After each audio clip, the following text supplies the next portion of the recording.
be here now.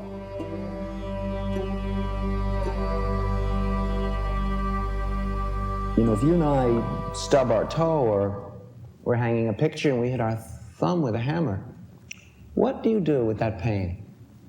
You send hatred into that pain. You send aversion into that pain. You tell that pain it has no redeeming quality. It's completely X-rated, and it has got to go. There is no, you are completely unwilling to allow it to stay. Your aversion and hatred, at the time when mercy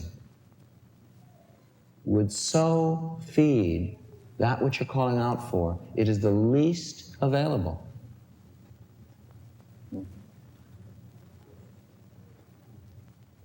It's our conditioning. There's no blame in it, but if we don't see it, it's kind of one of those weird, horrible truths, but it's so horrible it almost makes you laugh. How bizarre that our conditioning should be 180 degrees past off the mark. That when we are in pain, we send hatred and aversion into our pain. Just when the openness, the softness, the mercy might meet that pain with a new kindness, might give it space to just be there, that space is least available to it, that mercy is least accessible, because we've been conditioned again and again. Well, Bill touched something different. He saw how profoundly it wasn't just this pain, it was all the pains in his life, the 10,000 pains that he had never met in his heart, that had always caused, and it isn't he, because we're never talking about someone else. You're always talking about some aspect of ourselves. He saw that every time he most needed care, he had learned to put himself out of his heart. And he wasn't going for it anymore. Of course, it isn't just that simple, but he was willing, and that's the first quality of healing, of any kind of healing, is willingness. He was willing to get on with it. He was willing to approach his pain directly. He said, no wonder I don't know anything about my pain. Every time it's arisen, I've either taken an instant right or left. I've never taken a mini step, a millisecond into it. But that wasn't good enough any longer for him. That was too secondhand a life. That was life as an afterthought. And he didn't feel he could waste a precious drop. And he started to move into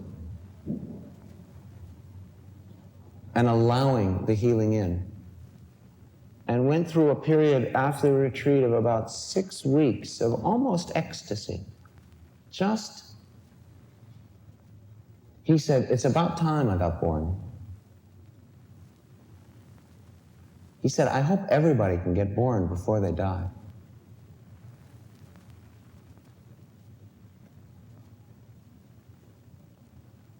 His period of 6 weeks were perhaps the happiest in his life. And then the pain came back. Tremendous rectal discomfort, tremendous pain, fissures and the complication. Could hardly sit where he had been sitting like a Buddha. 6 weeks before, he literally couldn't stand the pressure of sitting on a cushion. Caused a great deal of restlessness and tension. And he was so sad. He said, the pain is bad enough. He said, but I feel kind of like I've lost my birth. I've lost that space. And then he came to see that this was birth too.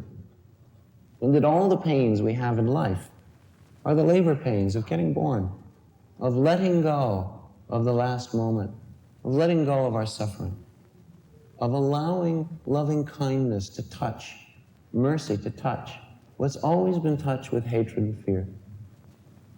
He started to send love into his pain, examining moment to moment the pain, listening to the attitude around the pain, the voice, letting the pain talk to him. The Quakers talk about listening to the still small voice within. He was listening to the still small voice within at his anal sphincter. There's no place we can't find God. All us assholes know that.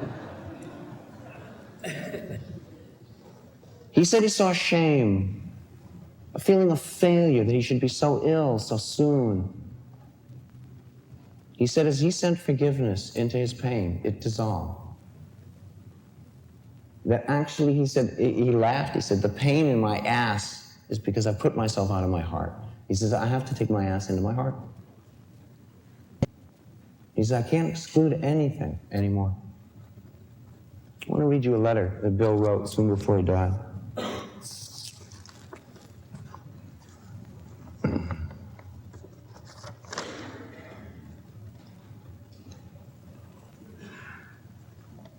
This is called An Open Letter to My Brothers and Sisters. It was written in June of 1983. Dear friends, 6 or 7 months ago, I lay in a hospital room convinced that I was going to die. AIDS, cancer, and pneumonia all seemed to be fighting to claim my life. At that time, I felt very terrified that I might die and go to hell, or just not go on at all. But my time had not come. The time since then has been a precious gift in which a great healing has occurred. After months of medical treatment, followed by months of holistic treatment and months of spiritual work on myself, I am free. My lover's remarkable support, a spiritual guide, a meditation partner, several meditation retreats, support from wonderful friends, and a lot of work within my own heart has left me at peace. For many months, my idea of healing was that of curing my body. I gave it my very best shot, and I am proud of the fact. I was even given several months of relative health and energy.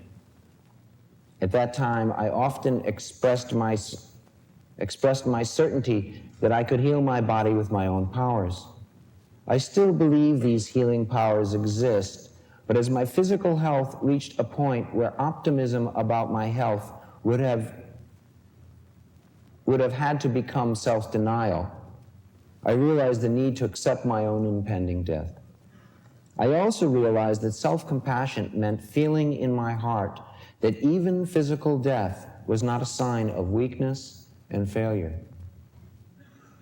I also realized that self-compassion meant feeling in my heart that even physical death was not a sign of weakness and failure. This seems to be the ultimate act of self-acceptance. I thank God for it. One other thing I've learned is that anytime you know absolutely that you are right, you can be sure you're not. Rightness is just our trying to prove that someone else is wrong. But we often confuse being right with truth. So in these past 6 months, I have started my own production company, which produced a calendar of my own photography. I have worked in the community to heighten awareness of this disease. I have grown closer than ever to my lover, family, and friends. I am very proud and thankful for these things. Most importantly, I have come to accept myself exactly as I am. Exactly as I am. This is the greatest gift of all.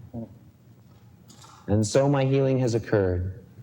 Soon my body will drop away from me like a cocoon, and my spirit will fly like a butterfly, beautiful and perfect. I don't claim to know where exactly it is that I'm going, but my heart tells me it is filled with light and love. An open heart is a much greater blessing than death is a tragedy. An open heart is a much greater blessing than death is a tragedy. Let us all take comfort in this knowledge. Love, Bill.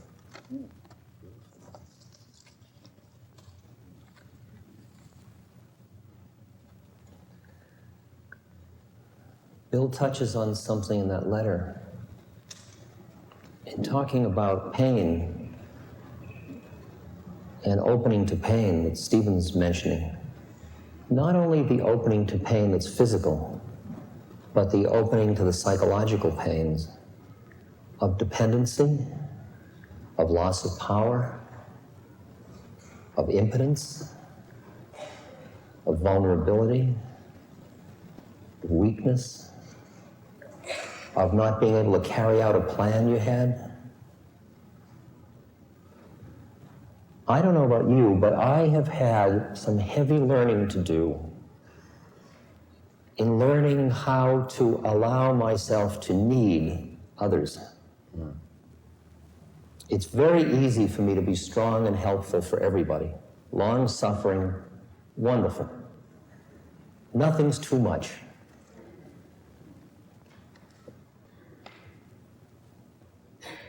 This last week, I was taking care of my mother. My stepmother, I'd been up all night. And this woman, this LPN who came to take care of my father that day, she said, "Let me do your laundry." "Oh no," I said. "I do my own laundry." And then I saw at that moment, here I was trying to be with Phyllis, who was a fiercely independent woman, and realized how poignant that Phyllis couldn't allow herself to need. I mean, we had this deal that I had an intercom, and she would push a buzzer when she'd wake up if she needed to go to the bathroom, and I'd come and carry her or wheel her into the bathroom. And we went through all the stages. At first, I'd take her in, close the door so that she could fart in peace. And then as time went on, that fell away till we could all fart in public. And then it came to the point where I could take her pants down. Before that, you just didn't do that in our family. You didn't take each other's pants down. I mean, that just was a no-no.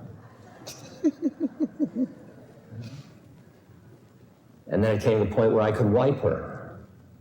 And each one was a moment when we went from no to, oh, the hell with it, okay. And then I saw, when I said, no, I'll do my laundry, in myself, the same damn thing. And I saw, how can I reassure her that it's all right to need another human being if I can't acknowledge that I need other human beings too? And I said, I'd really love it if you do my laundry. I'm really exhausted.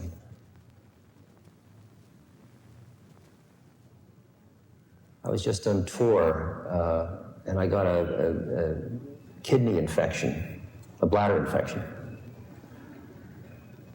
which made peeing very painful. And it made me run a high fever. And I was lecturing every other night. I was staying in people's homes. And I found I really needed them to take care of me. And I saw how I would come into the home and here comes Ram Dass. And they've been saving all their problems.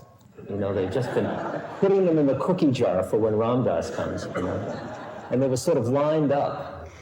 And I'd walk staggering in, shaking with chills. And it turned out I needed them more than they needed me at that moment. And my allowing them to take care of me answered a lot of the problems that were in their cookie jar, strangely enough.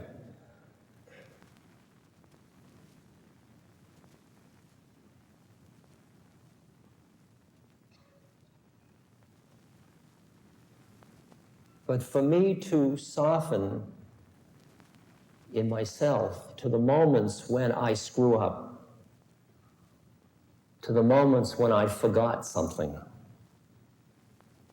to the moments when I couldn't be there for somebody the way I thought I was supposed to be there, because I just didn't have the emotional resources, or I just overextended myself, or my heart was just too tight to be there the way, and I hate myself for it. And a while back, I realized that if I am going to be a space in which others can acknowledge the fullness of their humanity, I'm going to have to acknowledge the fullness of my own humanity first.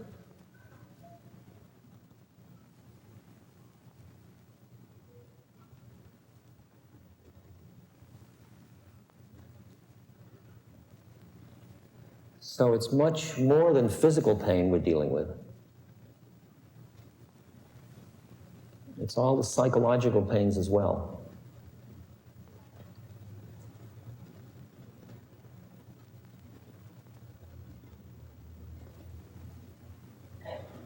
I have this friend that I've introduced to many of you. His name is Emmanuel.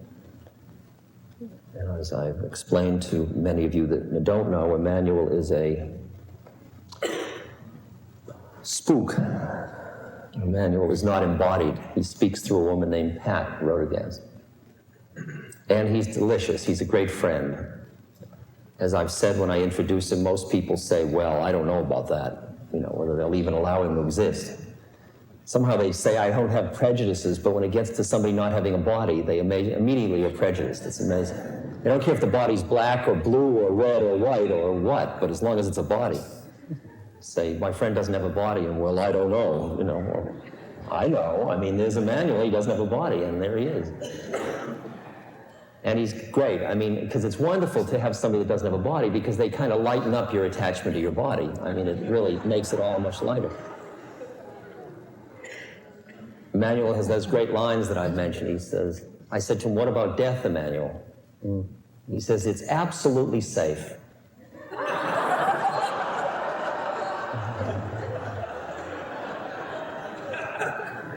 I mean, he knows. He's been through it. He knows. He says it's like taking off a tight shoe.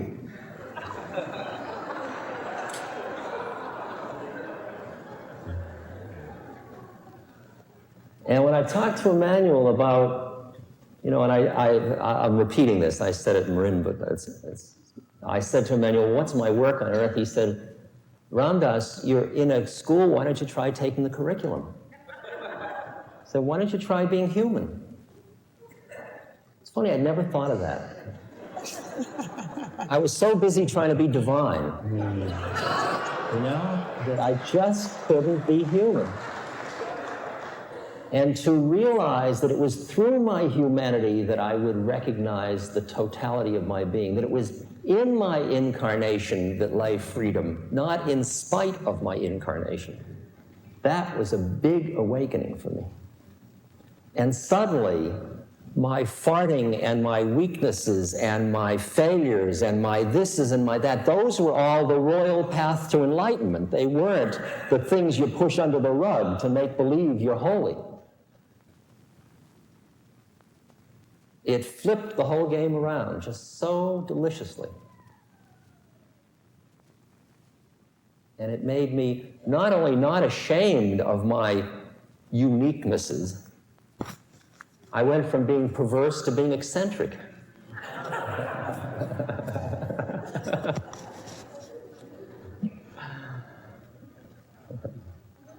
Now I've gone too far. That's perverse. So that this doesn't seem like we know and you don't, because I'm sure we know from the extraordinary group of people here that there's any number of people in this group that could be making this same offering. Questions that are arising? We have a microphone for the audience, so if you raise your hand, just give them a moment to get to you so everyone can hear. Stand up. But yeah, and stand up if you can. But let's open this up now.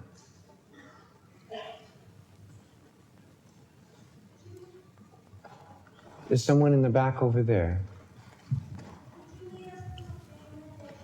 We're going to do a healing meditation, yeah, thank you, she's a shill.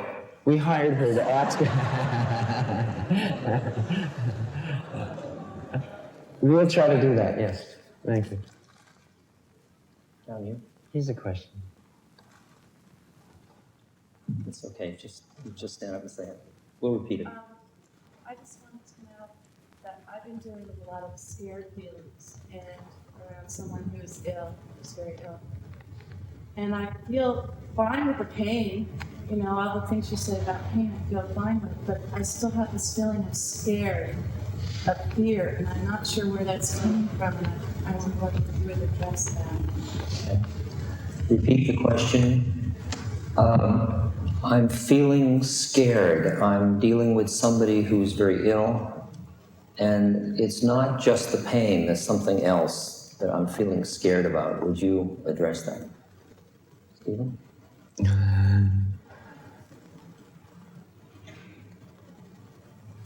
When you stub your toe, what's your response? When you heard, we were speaking about that a moment ago. You say there's no fear, but probably around your pain there is some fear. I mean, that's natural. We've really been taught to be afraid of our pain, and much of the conditioning that we meet when we're in pain is people wincing, people touching our pain with fear. It's a real learning process. It's not so one can understand it, but as we all know, we all understand so much. Understanding is not enough. It's just the beginning. Working with the small pains in your body, they will start to be like a crystal ball for you. And as you look into the pains, you're not going to be able to look into the broken arm, but you can look at, because it'll be too big, you won't be able to get much space around it. But the stubbed toe, the hit elbow, the minor burn, the scrapes, abrasions, cuts, we're always, our bodies are always getting bumped around into something. To just watch that. And sensation in general, to just watch how you may be responding to it. That's one level of it.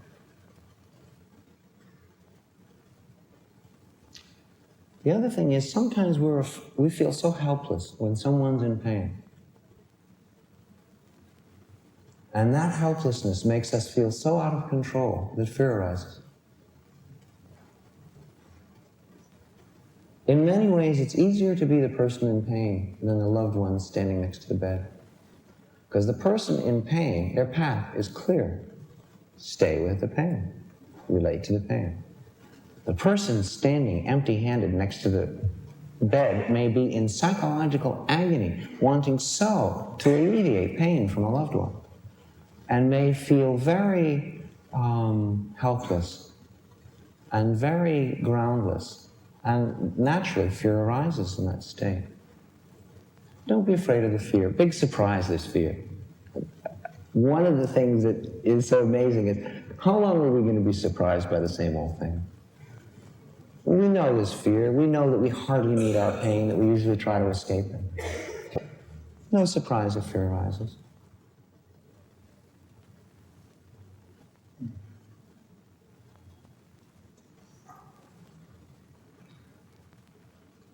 Behind you? Oh, you want here? Okay.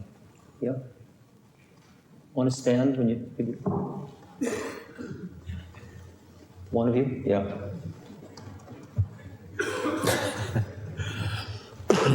That's going on. They're picking up. I know. What I've noticed in being with someone who is in the process of dying is, I mean, it's nice to be able to say, don't be afraid, it's just a surprise, right? And what I am met with consistently is, I don't know, and I don't know either how to handle the fear. I mean, I can handle my own fear as it comes up the best I can, but how to be with another person with their fear is something that's really difficult for me. And if you can speak more to that other than it's just a surprise, that would be helpful for me. The question is how to be with another person who is afraid. Let me take a quick crack at it. We'll just keep going back and forth.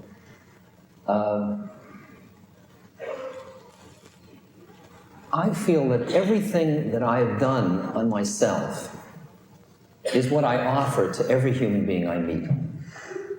And to the extent that I have confronted things that frighten me and turned around and looked at them rather than running away, and seeing that they are the creations of my mind in large part, fears of embarrassment, of shame, of humiliation, all those kind of fears, and fears of pain, and fears of things.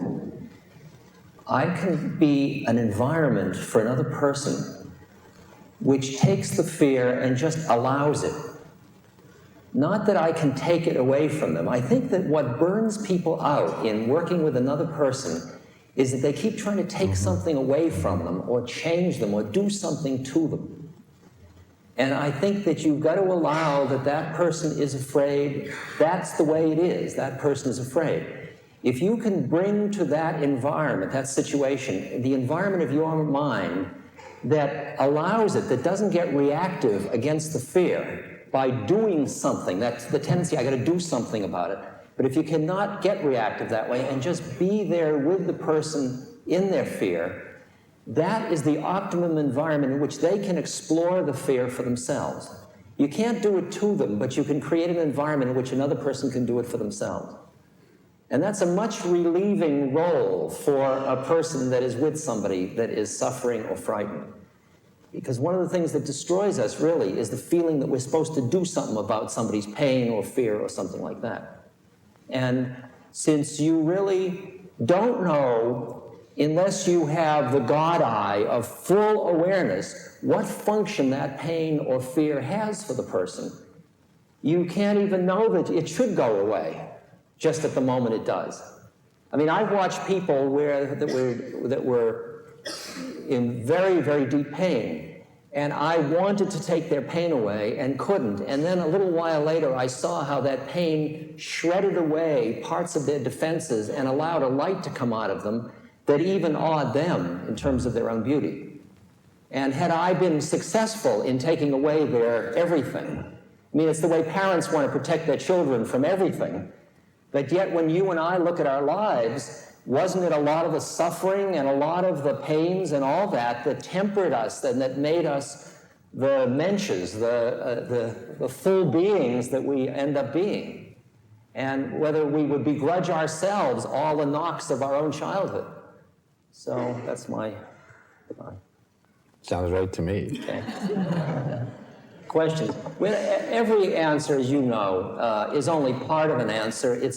And if you recognize that we're really talking to ourselves here, that somebody's asking the questions and somebody's answering them, but it's all of our hearts and minds just working together to explore. So in that spirit, let's go on. Yeah. I'm having a little difficulty with my throat chakra. It feels like the Los Angeles freeway is rushing through there.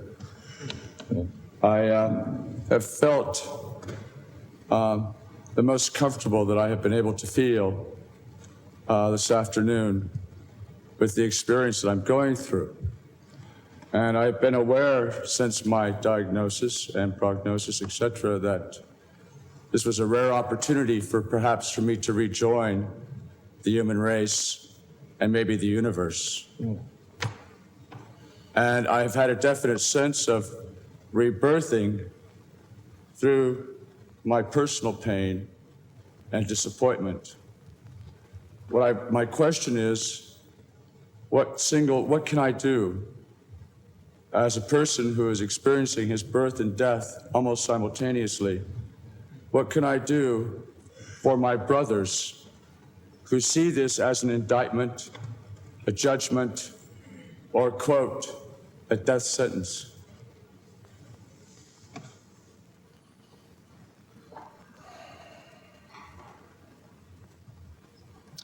That's a hard question to repeat.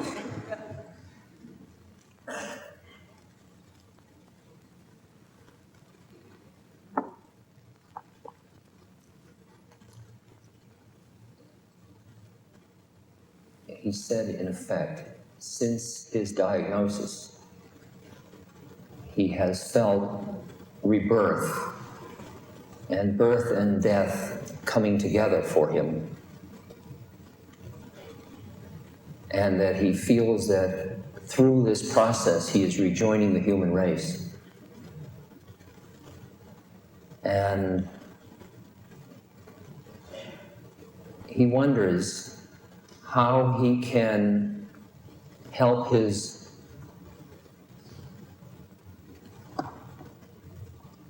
brothers who are in a similar situation, who are seeing their predicament as one of indictment, of failure, and of, quote, a death sentence, unquote.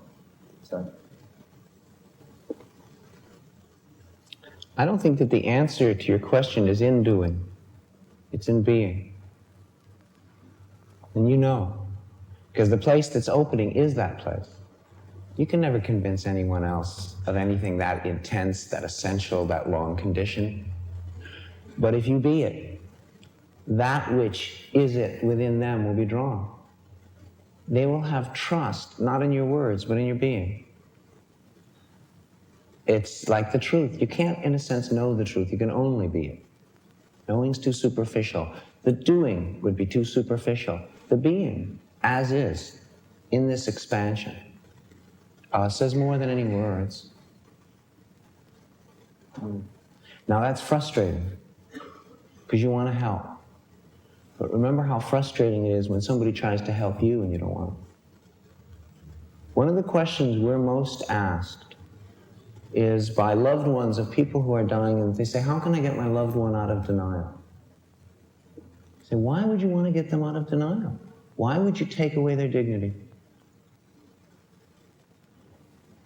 No one has to die your death for you, and you don't have to die your death for anyone else.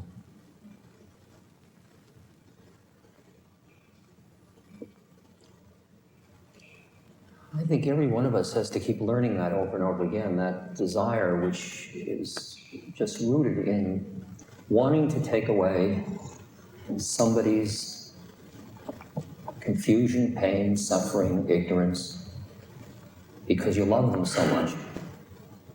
I mean, I've been, quote, in the dying business for about 10, 15 years now. And here I'm dealing with an 87-year-old father and my stepmother and all these people around me, and I feel like they should want to know what I have to teach. But my father isn't the least bit interested. And at first, I used to try to figure out ploys that I could sneak it in on him, you know? I'd say, what do you see when you look at the clouds? You know, I try all this kind of stuff. So phony, he knew it, I knew it, you know, he just puts up with it.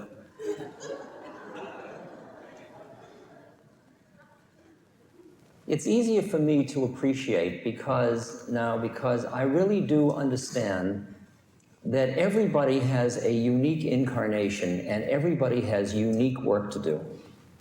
And you're experiencing your birth and death at this moment coming together is your work. And for you to assume it's somebody else's work, maybe they have to think it's a death sentence and go on with that for quite a while. It really is. You begin to see that it's kind of presumptuous to think that you should have them think the way you think. I mean, it's hard because you're finally seeing the light and you want everybody to see the light. And those are the kind of people they put in prison. You know, I see the light. You're going to see the light if I have to, you know, I'm going to hit you until you see the light. And you finally realize that you see the light and you be the light, and then whoever's ready, it'll rub off. And that's what you offer. You just hang out with them. I just wanted to add one thing Ram Dass was saying about trying to have his father understand. I have 3 children. I wanted my children to understand, to be dharmic. My daughter's 17 years old. She's been around this her whole life. As soon as I go into what would be called the lecture material, my daughter turns to me and says, put it on tape.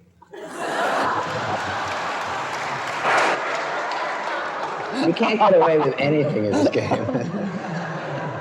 It keeps me very clean. At least my father doesn't talk.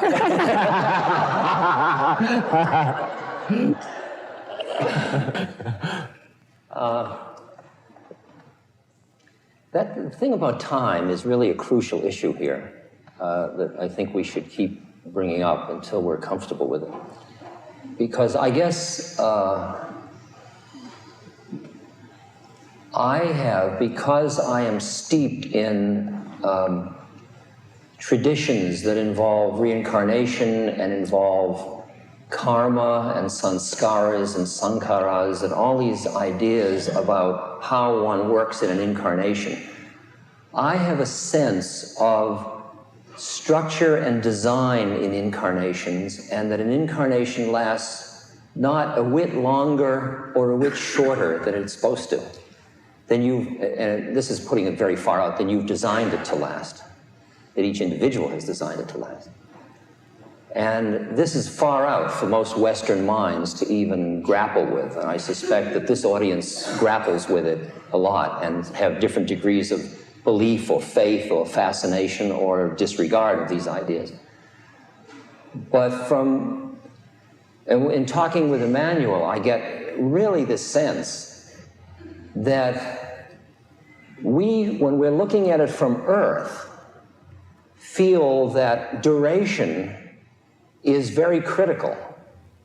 When it's looked at from outside of time, there is a certain lesson that we've designed our incarnation to present us with. And that lesson, when it's learned, that's the end of the round. And it doesn't have to do with how long is better. Like my father at the moment is 87, and I'm sure he doesn't know what he's doing alive anymore. Now, in the world, isn't it wonderful? He's lived to 87. The guy gets up, each day, it's the toilet, it's the food, it's sitting in the chair, it's going back to bed, he's inside. He doesn't know. He's not sitting saying, wow, what a wonderful life. Thank God I've lived. Maybe I'll live to be the age of my grandmother, who was 106. He's just going on because you go on because you go on. And that's his karma. But I have a real sense of, and this is, people say, well, you're Pollyanna-ish, you're hiding your head in the sand, that there is a rightness. I remember talking once with Trungpa Rinpoche, who's a kind of a rascally Tibetan Lama that some of you may have heard of. And we were talking about abortion, and he said, you've got to realize that it takes 3 awarenesses, a conspiracy of 3 awarenesses for the abortion to occur. And it involves all of them. It's not like somebody does it to somebody else. And that if it isn't for that being to just go and become a fetus and then leave and have completed that round by doing that, nothing the parents will do is going to work. Or their minds are going to be turned at the last moment. Because the sum result is the collaboration of all those awarenesses or all those souls in Christianity that are involved. Now, it takes a lot to make that leap of faith, if you will. For me, it is so ingrained, it isn't even a question anymore.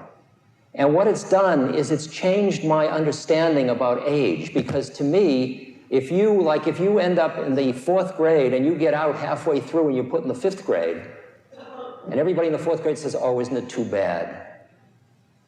She never finished the 4th grade. That's roughly the thing. If you think the 4th grade always goes from September till June. Maybe you're bright enough, you finished in a month. I'm being a little facetious, but at the same moment, I'm not really. That this is a key issue of whether or not somebody dies too young. And too young is a statement of one's attachment to a model of what you think life experiences should be about. And that's the model that's causing the suffering. Because those of you that have been out of time and space for a moment, whether you did it through sex or through drugs or through whatever, or through meditation, you know that a moment out of time and space is enough in life. And the 2 of them aren't any better than 1 of them. And 100 of them aren't better than 2 of them. That it is, and it has nothing to do with collecting in numbers. The whole game of numbers and collecting is such a Western model of more is better.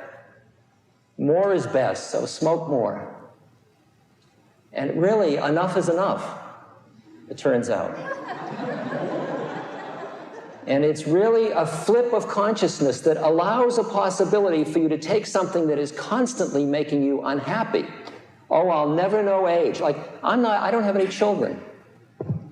He's got 3 kids. I love his kids. I don't have any kids. I love kids, but I don't have any kids. It hasn't been in the way of things that I have had children. I could sit and be obsessed with not having children for the rest of my life. But that's the way the karmic ball bounces, if you will.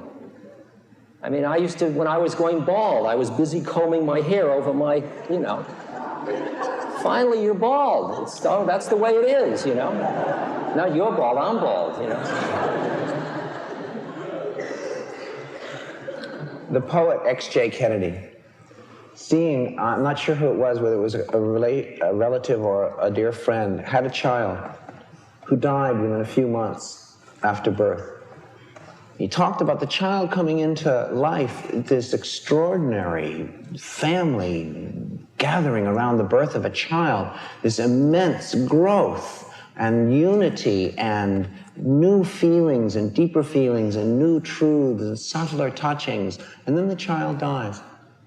And he writes a poem about the child dying, living only 2 months. And he ends the poem with the lines, "And still I marvel that so much could stay so long in so little."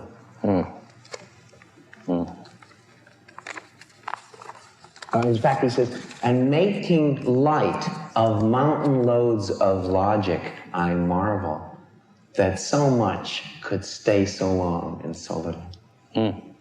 Wow. Beauty.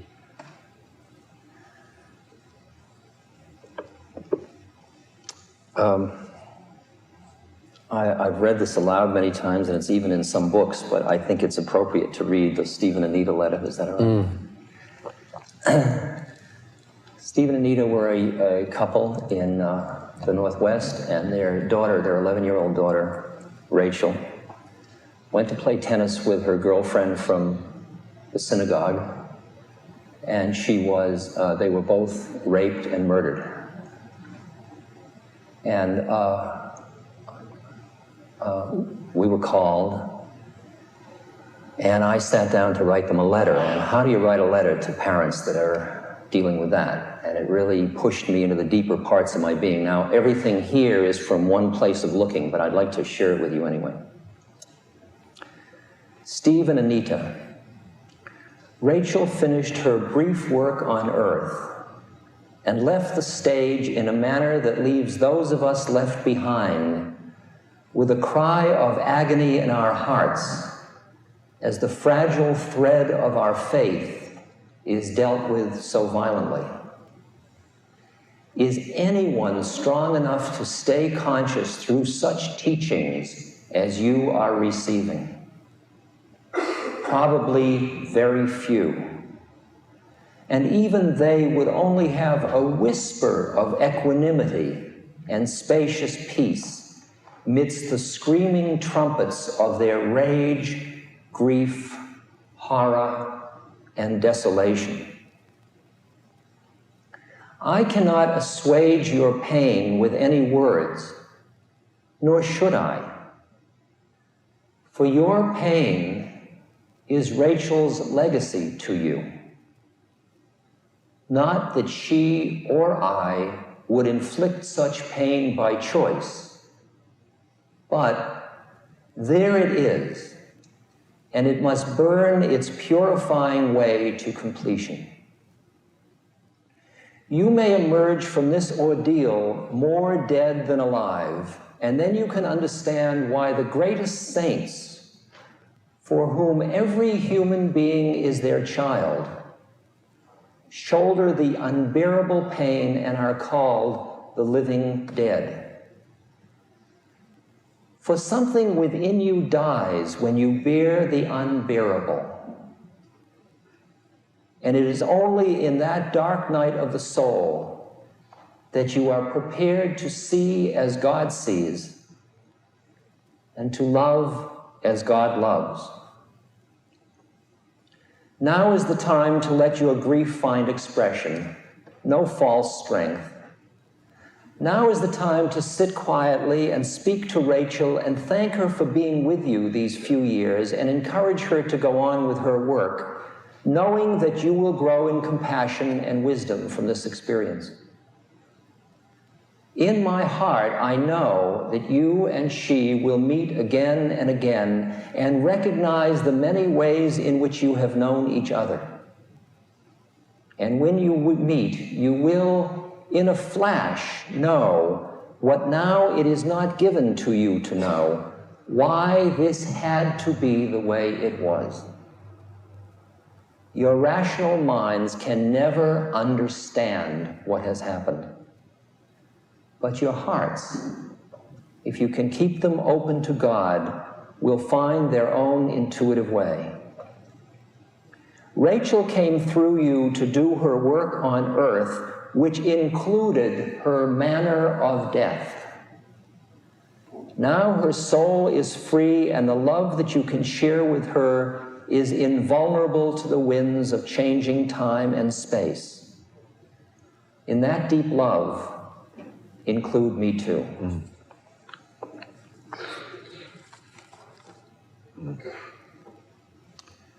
Questions?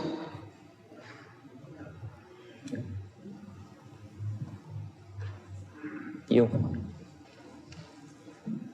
Since this teaching is about AIDS, and since I have Excuse me, AIDS, could you speak a little louder?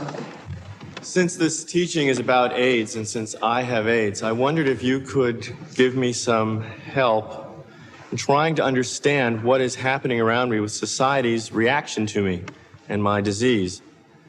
It is, every once in a while, I think I can keep up with what's going on and understand why people are reacting to me the way they are, and then something happens and I lose it again and I'm confused. That's my question. Got it. He said that he has AIDS, and he wonders whether we can reflect a little bit about how society is reacting to AIDS. Because he thinks at one moment he's just figured out how they're reacting, and then something happens that confuses him and throws him off. Is that reflect? You want to start? Of course, this is a question in the mind and heart we all share. It's a lot of people's question. In the early part of the century, as many of you may know, there was a huge influenza epidemic that wiped out hundreds of thousands of people, mainly children and older people, people whose immune systems were not really strong. It may have been, it was several 100,000, as I recall. My father's 86 years old, so he was alive at that time. And I asked him, I said, what was it, the plague? What was it like to be in the cities? He was in Boston at the time, when there was a plague, when there was influenza, killer influenza. He said he remembers getting on the trolley car, and everybody on the trolley car had their handkerchiefs over their face. Everybody looked like bandits. He said everywhere you went, where people were, where it was public, people had handkerchiefs over there. Everybody was masking themselves against death. Everybody was thinking that somehow they could filter out the moment, that somehow they could protect themselves. And he said, not only were they covered, but they didn't talk and they didn't touch. And he said it was the eeriest feeling. It was the feeling like everybody was already dead, he said. It was like the land of the dead trying to be alive. You're not surprised that people touch your pain with fear. It's sad, but we're really not surprised. We've seen so much of it. And people can only take incremental steps opening to your pain. And it may be that they open out into some sense of showing space for you to be just as you are. But then fear arises and they close. It's a teaching for you. Because it's not them only. It never is them only. Them is an aspect of us. To watch how you do that. To watch how you may open to them when they've opened to you, and as soon as they close, you close. Or do you stay open after they've closed? It's hard to keep your heart open when someone's touching you with fear. Well, they're touched, the experience isn't so different. They're afraid, and their hearts are closing.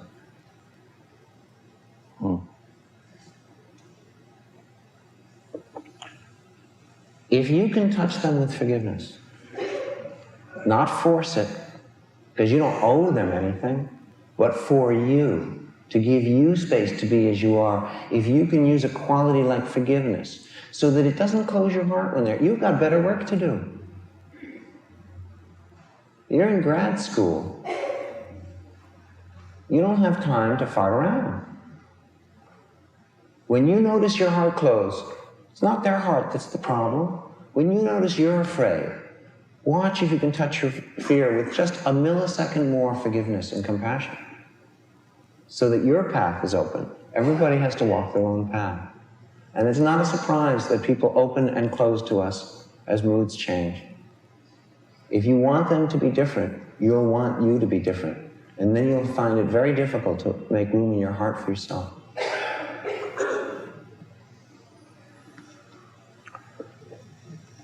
It's hard. It's the hardest work you'll ever do. What else are you going to do? Yeah.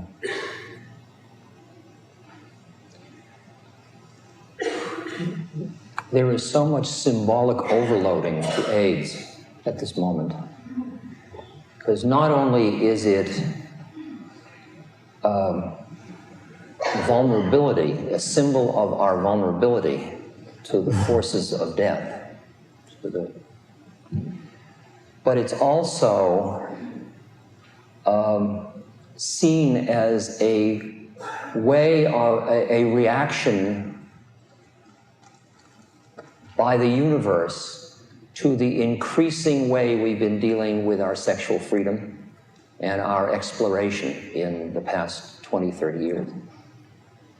And people who have come out to explore their sexuality, and this is heterosexual and homosexual, it doesn't matter, have come out carrying with them a lot of the puritanical values lurking, the superego hanging in there.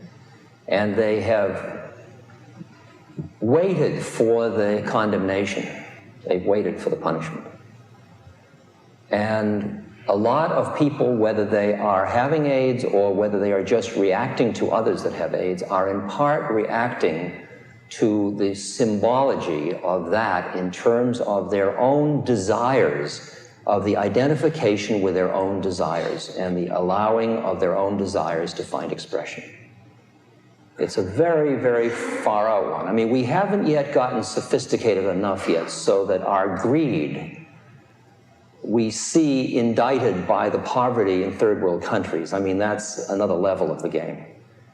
But we are seeing how our sexual desire, we're feeling that as the AIDS is an indictment. And this is a large, broad, widely spread cultural phenomenon in the sense of, and you're being the symbolic recipient of that guilt and that fear and all of that stuff. And what can you have for people that are caught in that kind of, if you will, superego or that kind of punishing, judgmental thing? What can you finally have but compassion? And it's tough when you're the symbolic representative. I mean, I found out that, I remember I was, Elizabeth Kubler-Ross and I exchanged retreats. She came to one of my retreats with Stephen and I did, and then I went to one of her retreats. And at her retreat, there was this nurse, 28-year-old nurse, and she had had 92 operations. She had 3 or 4 kids. She was 28 or 9 years old, and she described her life, this situation. She'd had cancer since she was 14 years old or something like that. And after she described it, she said, if you came to see a person like that, what would you feel? And then Elizabeth stood up at the blackboard and wrote what people's reactions were. And they said, I'd feel pity, I'd feel anger, I'd feel the injustice of it, I'd feel anger at God, and on and on and on. When the list came down, the nurse said, you know, it's interesting. All of you were so busy reacting to the symbolic value of my being a 28-year-old nurse with 3 children who'd had 92 operations. Nobody was responding to me. She said, that's what I experienced when I was in the hospital. My symbolic value was so powerful that nobody could get through it. Nobody could recognize me as a being in here.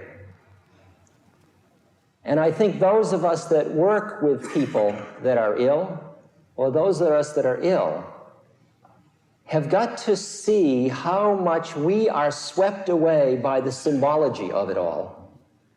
And how much we keep digging behind, because if somebody comes up to me and says, you know, Ramdas, I think you're a phony. You know, my ego goes, "Arr!" And there's a reactiveness in it. And then a moment later, something else happens.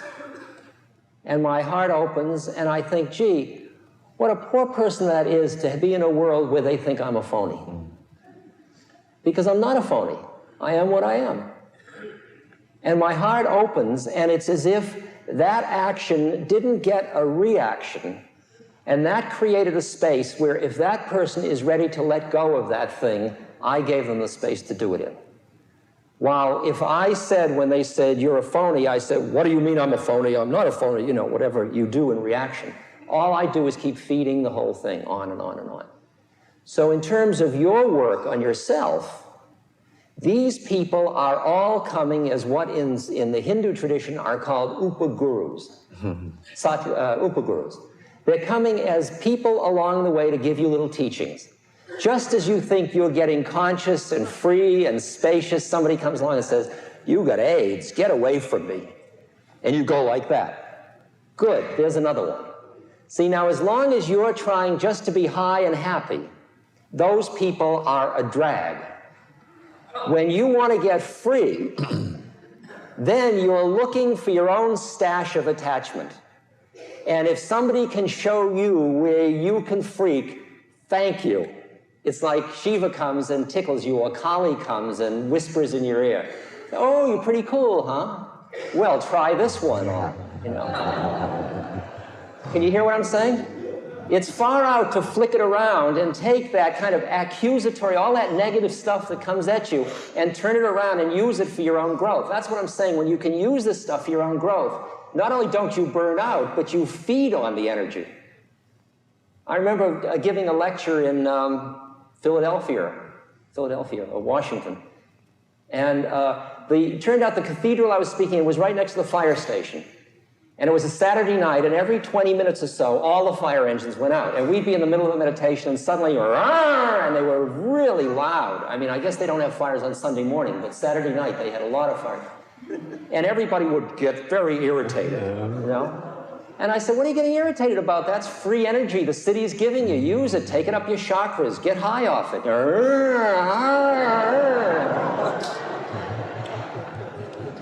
I mean, there's an art form to learning how to flip negative energy. And there's plenty of it in the game you and I are all involved in at this moment. And it's inside ourselves and it's in each other. And the question is how quickly we can identify it. The minute you can notice it, you start to get space. The minute you get space, you can start to transform it. And you can transform that negative energy into something through which you can grow.